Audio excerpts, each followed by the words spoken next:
ಬಹು ನಿರೀಕ್ಷಿತ ರಾಮಾಯಣ ಸಿನಿಮಾ ಇದೆ ದೀಪಾವಳಿಗೆ ಬರುತ್ತೆ ಅಂತ ನಾವೆಲ್ಲರೂ ಕೂಡ ಅಂದ್ಕೊಂಡಿದ್ವಿ. ಬಟ್ ಲೇಟೆಸ್ಟ್ ಆಗಿರುವಂತಹ ಅಪ್ಡೇಟ್ ಪ್ರಕಾರ ದೀಪಾವಳಿಗೆ ಸಿನಿಮಾ ಬರ್ತಾ ಇಲ್ಲ, ಬದಲಾಗಿ ಅದಕ್ಕೂ ಒಂದು ವಾರ ಮೊದಲೇ ಸಿನಿಮಾ ರಿಲೀಸ್ ಆಗ್ತಾ ಇದೆ. ಸೊ ಇದನ್ನ ಬಲ್ಲ ಮೂಲಗಳ ಮಾಹಿತಿಯ ಪ್ರಕಾರ ಆಚೆ ಬಂದಿರುವಂತಹ ವಿಚಾರ. ಈಗಾಗಲೇ ದೀಪಾವಳಿ ಸಂದರ್ಭದಲ್ಲಿ ಆಗಿರಬಹುದು ಸಾಕಷ್ಟು ಸಾಲು ರಜೆಗಳಿದೆ.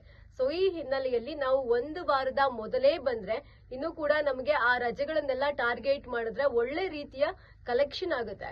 ಸೊ ಹಾಗಾಗಿ ನಾವು ದೀಪಾವಳಿ ಸಂದರ್ಭದಲ್ಲಿ ಬರೋಣ ಅಂತ ಹೇಳಿ ಸಿನಿಮಾ ತಂಡ ಅಭಿಪ್ರಾಯ ಪಟ್ಟಿತ್ತು.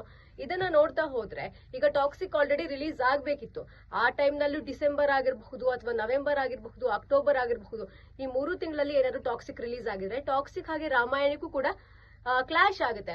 ಸೊ ಈಗ ಟಾಕ್ಸಿಕ್ ಅಂತ ಬರೋದಾದ್ರೆ ಇದು ಆಗಸ್ಟ್ ಅಲ್ಲಿ ಬಿಡುಗಡೆ ಆಗ್ಬೇಕು, ಇಲ್ಲ ಅಂತಂದ್ರೆ ಬ್ಯಾಕ್ ಟು ಬ್ಯಾಕ್ ಯಶ್ ಅವರ ಸಿನಿಮಾ ಬರುತ್ತೆ. ಸೊ ಹಾಗಾದ್ರೆ ಏನಾದ್ರೂ ಟಾಕ್ಸಿಕ್ ಸಿನಿಮಾವನ್ನ ಏನಾದ್ರೂ ಮತ್ತೆ ಮುಂದಿನ ವರ್ಷಕ್ಕೆ ಪೋಸ್ಟ್ ಪೋನ್ ಮಾಡ್ತಾರಾ ಅನ್ನೋದು ಸದ್ಯಕ್ಕೆ ಎಲ್ಲರನ್ನ ಕಾಡ್ತಿರುವಂತಹ ಪ್ರಶ್ನೆಯಾಗಿದೆ.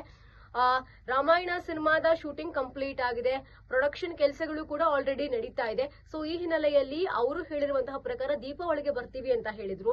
ಆದ್ರೆ ದೀಪಾವಳಿಗೂ ಮೊದಲೇ ಬರ್ತಾ ಇರೋದ್ರಿಂದ ಟಾಕ್ಸಿಕ್ ಸಿನಿಮಾ ಏನಾದ್ರೂ ಮುಂದಿನ ವರ್ಷಕ್ಕೆ ಪೋಸ್ಟ್ ಪೋನ್ ಆಗುತ್ತಾ ಅಂತ ಎಲ್ಲರೂ ಕೂಡ ವೇಟ್ ಮಾಡ್ತಾ ಇದ್ದಾರೆ. ಈಗಾಗಲೇ ಯಶ್ ಅವರ ಅಭಿಮಾನಿಗಳಿಗೆ ಸಾಕಷ್ಟು ನಿರಾಸೆಯಾಗಿದೆ. KGF ಚಾಪ್ಟರ್ 1 ಆದ್ಮೇಲೆ ಅವರ ಸಿನಿಮಾ ಯಾವುದು ಕೂಡ ಬಂದಿಲ್ಲ. ಸೊ ಹಾಗಾದ್ರೆ ಈ ಸಿನಿಮಾವೂ ಕೂಡ ಬರೋದಿಲ್ವಾ ಅನ್ನೋದು ಸದ್ಯಕ್ಕಿರುವಂತಹ ಪ್ರಶ್ನೆಯಾಗಿದೆ.